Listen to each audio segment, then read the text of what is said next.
I think it's important for there to be like a reason why, like a belief on why you want to go in a certain direction. I think focus is important, but I think it's meaningless if you can't connect it emotionally to a why, because there's no story to tell. It's hard to make that focus authentic. Well, hello and welcome to the Sterling Family Law Show. My name is Jeff Hughes. I'm your co-host. I'm also the CEO of Sterling Lawyers. And today we have my partner, Tony Carls, back on the show with us to talk about our early years, like the pre-starting time period, whenever we decided to start the law firm. What was the thought process that went into that? Why did we choose law versus roofing, let's say? And then how we went about building our marketing funnel prior to even opening the door. So Tony's going to unpack all of that. It's a fascinating story how we looked at it from a data perspective rather than relying on any other way to attract clients, because we had no other way to attract clients but through our internet marketing. So we're going to share that all. There's something applicable to everybody, especially if you want to start your law firm, your family law firm. You're going to hear a formula, a pathway to do that. And I'm joined by my co-host, Tyler Dolph here, my partner at Rocket Click. So Tyler, let's get going. What a special episode we have on the docket today. Our very own Tony Carls, who has worked alongside both of us, Jeff, in building both of our businesses, is with us. And we're going to have a little we love these story day today. We love these, like comic books. Yeah. That's right. Yeah, you got to start at the beginning. And so I want to give Tony the opportunity to tell his side of the story, but I think there's going to be a lot of fun interaction with how he was involved with both of our businesses. Tony's my partner. If any of you listeners don't know that from the many times Tony's been on the show with me, but he's my partner at Sterling Law. We started it together a long 12 years ago, whenever the idea was germinated in our little fertile brains. And then we kicked it off about 11 years ago. So, and Tony is not a lawyer. That's kind of a unique characteristic of our partnership and so forth. But it didn't begin, Tony, with the law firm. It started years before that, when you were a young whippersnapper, joining us as an intern. So maybe you can take us back to that part of the story. Yeah, I mean, so thinking all the way back to 2010, we're kind of coming out of the 08-09 recession, and I was still going to school. I was going to night school. I was studying to be a CPA, and one of the things I needed to finish out my degree was an internship that had to do with data. And for whatever reason, the paid search internship that was offered at Rocket Click / Sterling Satellite qualified when I talked to my advisor, and quickly fell in love with marketing, because it was like a combination of the second thing that I was interested in school, which is psychology. So the numbers in psychology kind of all came together into marketing. And I didn't really know that was an opportunity. And I think one of the reasons I actually got in is I really bullshitted my way through interview questions regarding Excel. And then when I got the job offer, I literally got Excel for Dummies and studied it before I started, so that I knew Excel before. With your level of joined the team on Excel, it's hard to believe you didn't know. You weren't born knowing it. No, yeah, I didn't know anything about it. I think it was Nicole Menicky asked me, "What's your favorite formula or function in Excel?" And I'm like, I don't know. They're all so great. Made something up. It sounded good enough, and then I went and I was like, okay, if I'm gonna get this job, I better know how this thing works. So that's kind of how we got connected. And at the time, Tony, just give some perspective or context on what did the organization look like back then? I think, Jeff, you can correct me on the timeline, but I think you guys were just through shutting down. Yeah, we had a business that we started in 08 that failed because it was in the house. It was in the housing sector. Of course, housing didn't do so well in 08, and then we closed it down at 09 and kept our marketing team from that business. We kept 4 people out of that team and formed Rocket Clicks as a digital agency. So, Tony, I think you may have been our first intern to join us, and we were a fledgling, probably a 7-8 person team back then. Yeah, I think there was 6 or 7 people on the team. I was in an internship class. There was 4 of us. I like to say it's like one of the best internship classes that probably ever existed, because all 4 of us are now very successful in our own careers, and somehow you guys hired all of us at the exact same time. So, but yeah, so it was a really cool class to come in on. Very smart people. I think the business was called Consult Sales at that point, and I was working on, I think it was with Rocket Clicks, but I was working on some kind of cell phone spoofing client that we had that was like tracking software that tracked what spouses were texting other people so that they could catch their spouse cheating. It was just like bizarro keyword research that I was doing, but it was super interesting. So that was kind of the origin story where it started, and the business was growing a ton at that point, the dish business, and that's kind of how I was able to get more involved and have a bigger impact at the firm. Was kind of raising my hand when you guys needed a second shift paid search analyst that wanted to work 2 to 10 p.m. and Saturdays and Sundays. That was kind of how I was like, well, nobody wants this. I'll do that. That sounds great. And needless to say, it was probably the best opportunity you guys had offered, because I had the fewest amount of meetings and the most amount of time to research and test, because there was no one there after 5. So I literally just had all the time in the world to not be distracted and go super deep on a lot of different things. Just for all of our listeners' sake, we had a sister business called Sterling Satellite where we sold Dish Network, which is a competitor to cable and DirecTV and so forth. And that was a large business. There was around 200 plus employees and really was the center of all of our attention. So Rocket Clicks was like a side hustle back in those days. And so, Tony, you ultimately got a job at Rocket Clicks, and then you turned that into running our marketing team a few years later at Sterling, which was a team of 8 back then.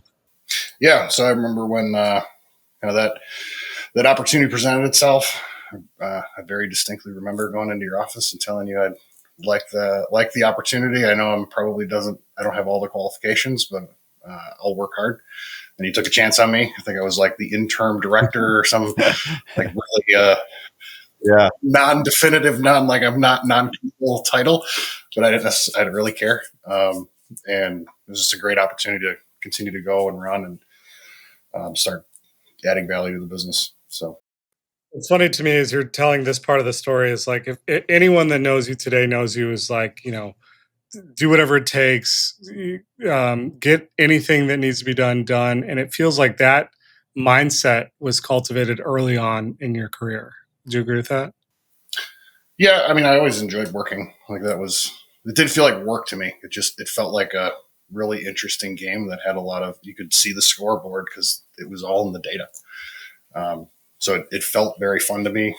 I've always worked a lot more than necessarily required to, and that's just paid off as that's compounded over the years. So, Tony, I think a lot of what you have to share today is that would be of interest to our audience is our family law firm startup. So maybe we can kind of go to that point and in particular, September of 2004, when we made the decision to start the law firm from absolute scratch. Like I wasn't even practicing law at that point. I had my degree. I think it was on like hiatus or like some inactive status or something like that.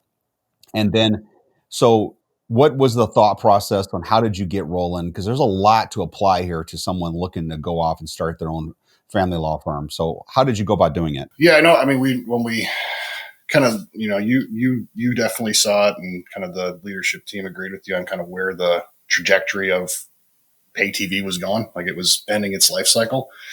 So before the business really got hit with that, we put together a small team to kind of figure out what we were going to do next. And we did research on a bunch of different things. I think there was 4 of us at the time. And I think within 6 months, just about everybody quit except for me. I get it. There was a lot of ambiguity there, not a lot of potential job security. The main business was continuing to shrink. So, sorry, just so I'm clear, was the directive from Jeff, all right, Tony and team, go research potential ideas of a new business we can start because we know this other one's ending? Like was that the clarity you were given? Yeah, I forget who we did it in the front fireplace office at the current Sterling Menominee Falls, where we had a meeting. I think there was 6 or 7 of us in that room. We were kind of just all sitting there talking about where we were and where we needed to go. And I think we came to a decision that we need to put a small team together. And then on the next L10, we decided who that was going to be. And we then set in motion transitions for current roles. And we all moved into like a back corner of the building and started working on that project. So yeah, I don't know if that. Well, and so now, okay, you're doing the research. You've decided on a law firm, right? Or were there two options? I seem to remember. So like we researched a bunch of different things. The one we ended up liking the most before we were open to the law firm when we were on a business trip was a roofing company. And we had to go and present to our main client for Sterling Satellite Dish Network. Meeting didn't go that great. We kind of were licking our wounds at a Starbucks after, and Jeff's like, what if we did a law firm? And I think so that was before everybody had left. And I think on the next day when we were flying back home, the last guy left, John. He decided he was no longer going to be part of the team. Yeah, I think true. I told you in the airport. The very next day, he didn't love our vision. So, yeah.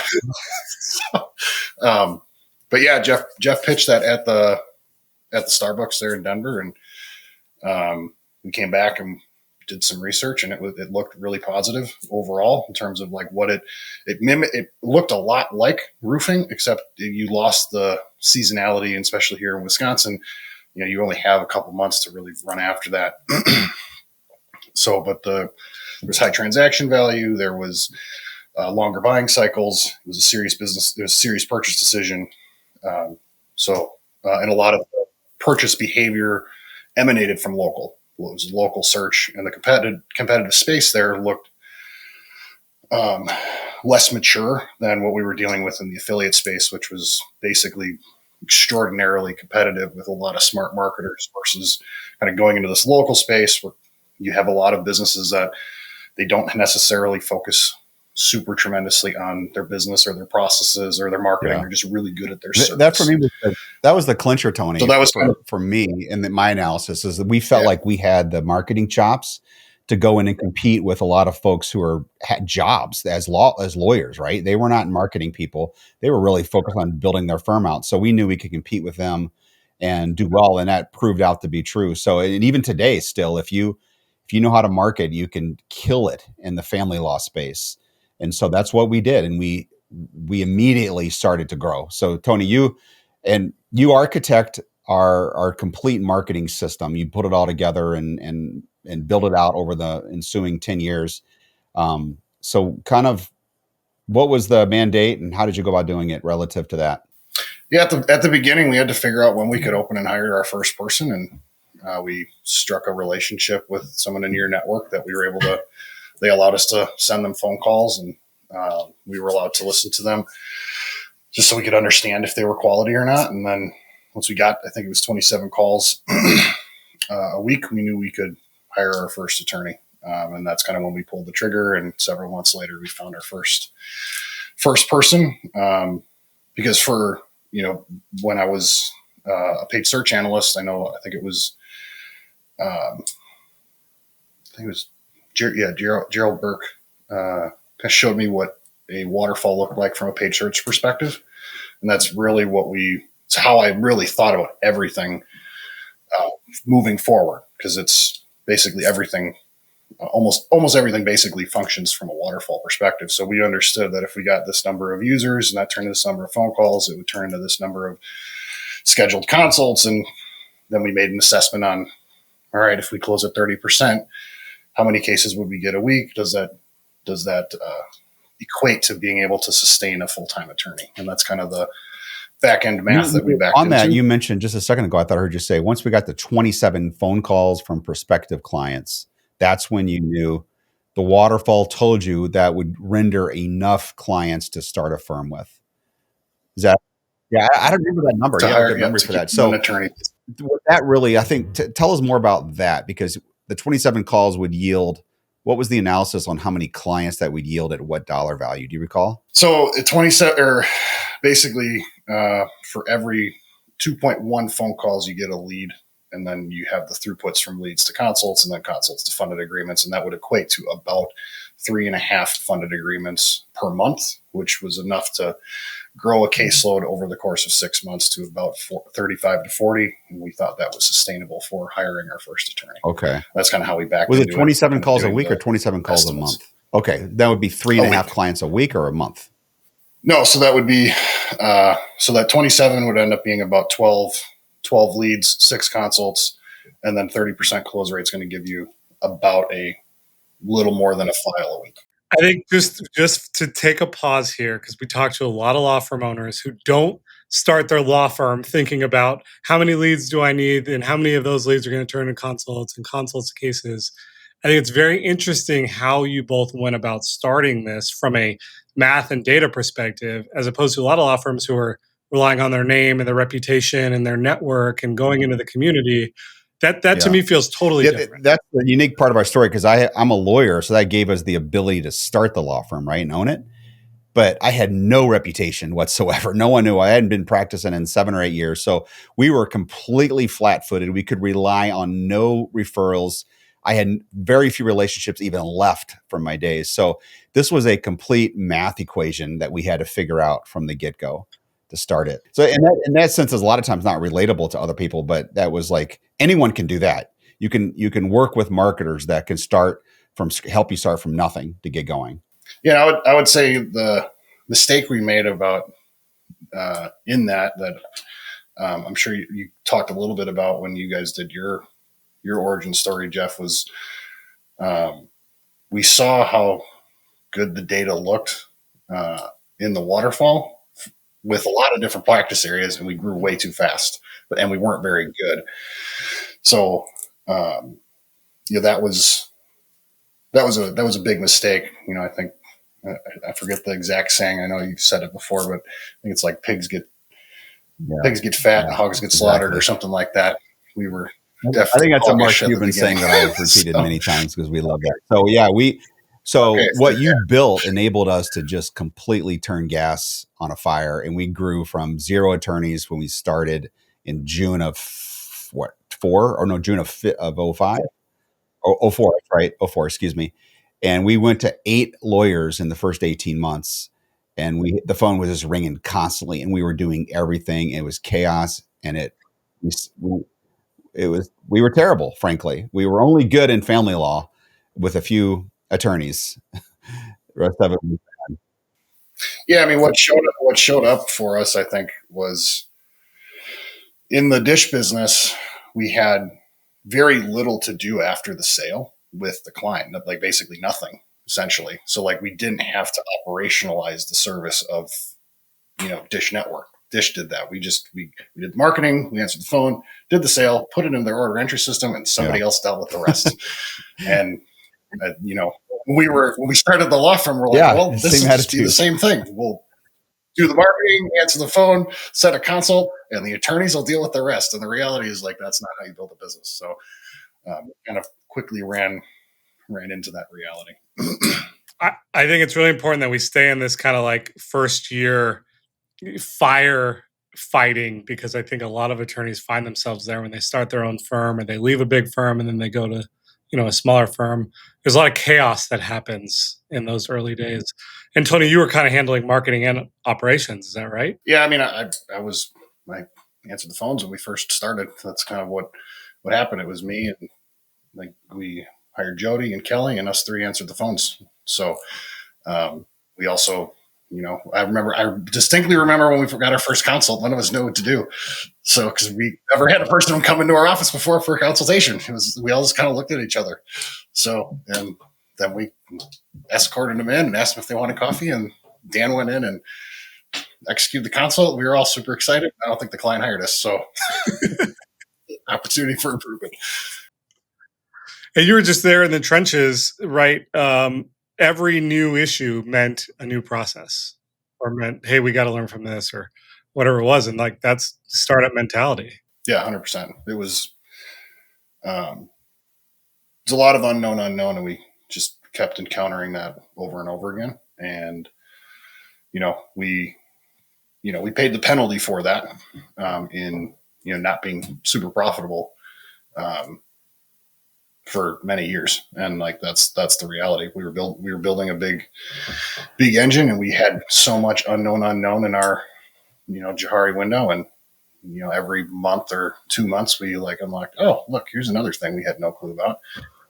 How do we deal with this problem? So that's why, it's exciting what we're doing over here at Rocket Clicks. And there's like a lot of lessons that we can help people avoid in kind of just learning from what we've already paid the price to learn. So you have this period of absolute growth, 0 to 8 attorneys, and Jeff did touch on this in his origin story. But you had this moment of like, we can't do this anymore. Was that you and Jeff sit in a room and just have this like, what are we doing here, guys? And what, like, tell us about that kind of that little window of time. I think it was our third OLR complaint that we got. I think all three of them were in criminal. I actually think it was all the same person, but we didn't really know how to manage attorneys. So like, there may be issues with that individual, but it was more of the issue was on our ability to manage and identify that we had problems in the first place. And we just hated the fact that we felt super average. Like we felt like I don't know. I always describe it as I felt like a Walmart. It was like just super average, not great products. They're okay. They do the job, but no one's like running to the hills and saying, I bought my new kicks at Walmart.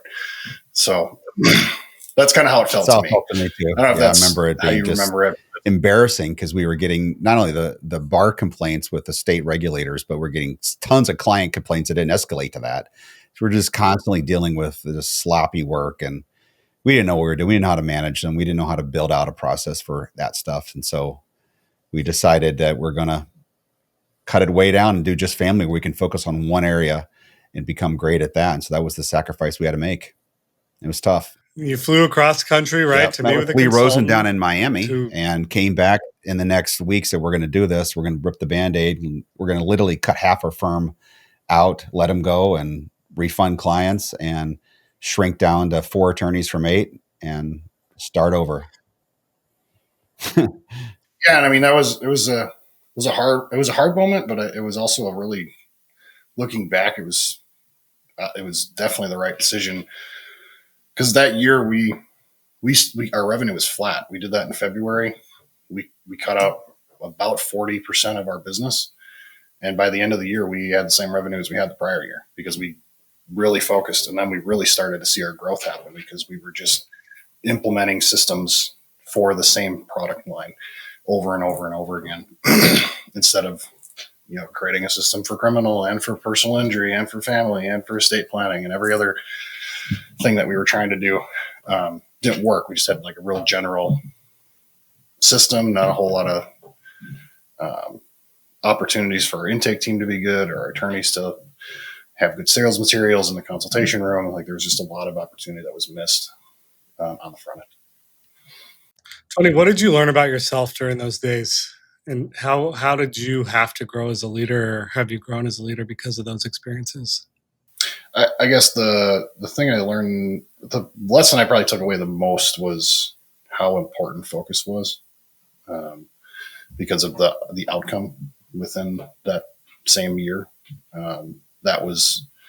I doubted that we were going to be able to go that fast, and we went a lot faster than I think we both thought was possible. So it was also humbling, just knowing how much we didn't know. And that's been like I'm really good. There's an acronym FAFO. I'm really good at that, but that doesn't necessarily mean just because I'm a step ahead of the team doesn't mean I actually know where we're going.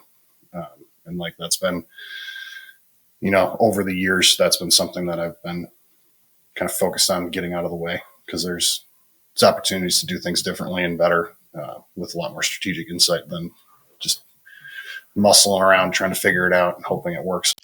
Jeff, being the attorney and the owner of this firm and, co-founder with Tony, how did you navigate and watch Tony, navigate these waters and build the firm? Well, we did it shoulder to shoulder. I mean, we were making the same mistakes. We agreed on all the mistakes that we made. So it wasn't like he was alone and making those screw ups. We both kind of shared in the carnage a little bit there. And I would agree with you, Tony, that focus was probably the dominant lesson we learned coming out of that year. Yeah. And the other one was that we were so aggressive that every time we got ahead an inch, we would spend 2 inches worth of money to try new things. So we tested and tested and tested and tested and tried new things constantly, to the point where it, I think, hurt our team ultimately, because they couldn't.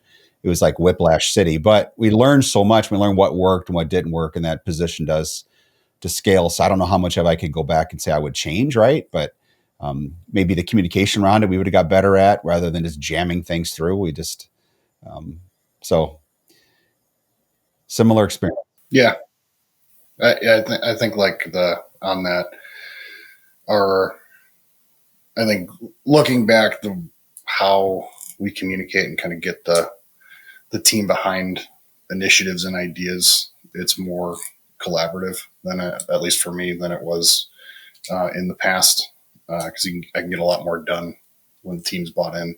They feel like it's part of their idea, and just like I'm gonna run this to the finish line myself, and I'll pull you along.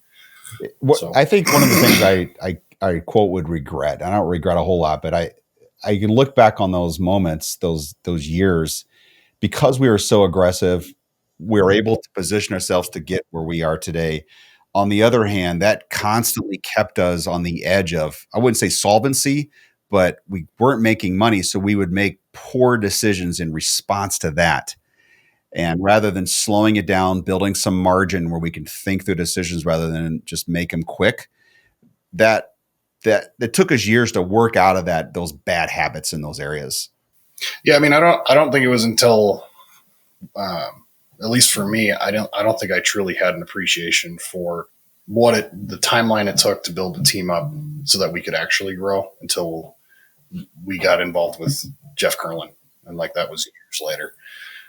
Just kept getting frustrated. Why can't we do this? Getting mad about the realities of where the team was, and we're trying to run fast, and the team's trying to walk. And that's like, let's just walk first. It's like, yeah, that probably would have been better. They would have been more motivated. Probably could have learned faster.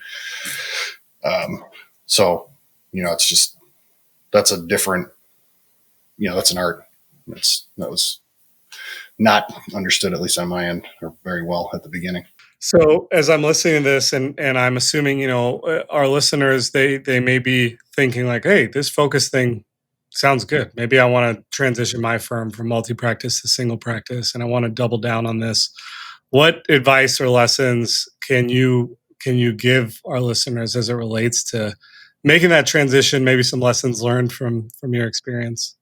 I think it's important for there to be like a reason why, like a belief on why you want to go in a certain direction. I think focus is important, but I think it's meaningless if there's not like if you can't connect it emotionally to a why, because there's no story to tell then. And like people will justify hiring an attorney logically, but it's an extraordinarily emotional decision. And if you don't have like a good story on why you're doing what you're doing and connecting that to your mission and then living that out through everything you do, it's hard to make that focus authentic, would be kind of what I'd say. So, I think the focus is important, but starting from a point of like, what am I really passionate about? And building around that and getting focused around that, like coupling those two things is really powerful. You guys didn't pick family by Yeah, our accident, best right? talent was in family You law. both have Holly, Tricia, and Yeah, our best talent was in family law. I know I have a super broken family, so it connected specifically with my history and past, and like I could see how an attorney that had more empowerment oriented mission in their service delivery would have had a different impact on how my situation was. So like there was, for me, that's kind of where it was real easy to connect with it, because like I experienced it on my own, and then we had really good assets there. It was clear they were good because that was the feedback they were getting from clients, and they were actually making a difference for the clients. So it was easy to be more passionate and authentically real with that direction. I can add something to that strategically about focus. I'm obviously a big proponent of focusing. I think you do better when you do that, but I will acknowledge that there's a lot of ways to win. You can have a multi-practice, a multidisciplinary practice and win. I would contend and argue, and I think I could show you this from data, that if you focus your firm, it's less stressful with better margins ultimately. And I think the growth is the same. And the age old argument among lawyers is, well, I want to add PI onto that. I want to bolt PI on in case that big once in a lifetime case comes through. And I think that I get the argument. I just don't know if it really plays out over a lifetime. Yeah, I wouldn't disagree with that. I 100% agree with that. So I think there's, as we've seen that in our own firm, and as we've helped clients with that, like they grow faster. That's just what happens. So I think they grow with more quality. It's like easier, more predictable. You're not experiencing new problems all the time. You're experiencing the same issue, and now you have more nuance on the solution every single time. So, Tony, you were able to, assist in the growth of Sterling, and obviously the tremendous results that they have today. And ultimately, I was able to convince you to come over and help us do the same thing at Rocket Clicks for family law firms all over the country. So, tell us a little bit about, transitioning out of the law firm, maybe thinking, oh, I don't have to work with attorneys anymore, to now working with attorneys every day. Get to work with attorneys. That's right. Hurt my feelings. So, my little feeling yeah, I mean, there, Tyler.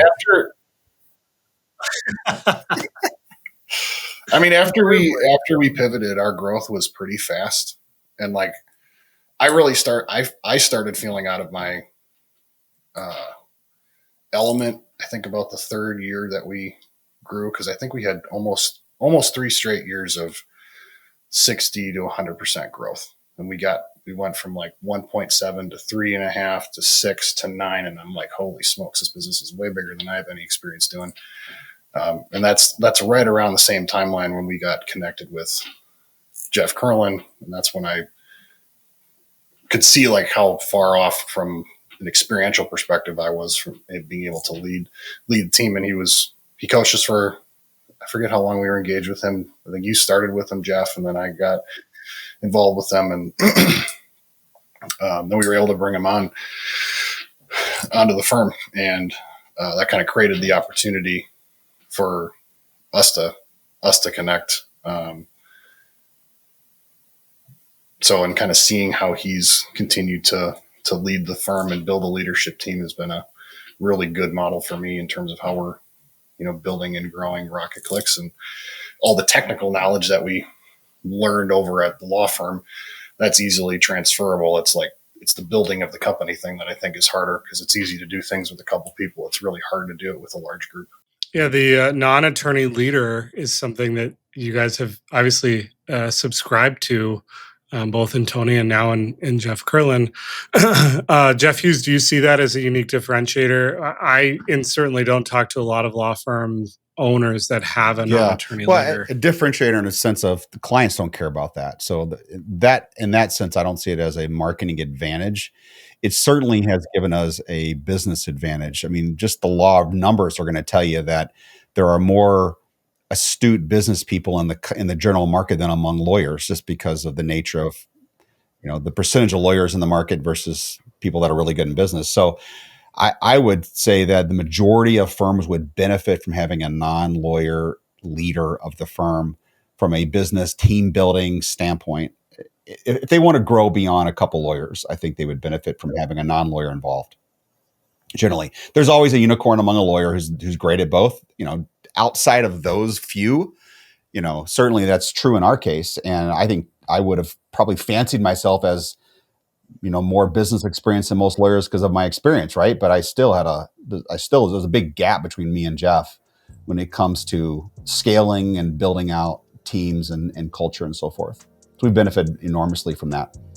And we were super open to it, obviously, because my partner here, Tony, is a non-lawyer. So we already predisposed to what's the best solution in that way. So, there's a little teaser for our next episode. Jeff Curlin's going to join us. We're going to talk all about the non-attorney leadership kind of lifestyle that we've built over here. But Tony, appreciate obviously your time and insights and experience and everything you've given to both of us across the firms.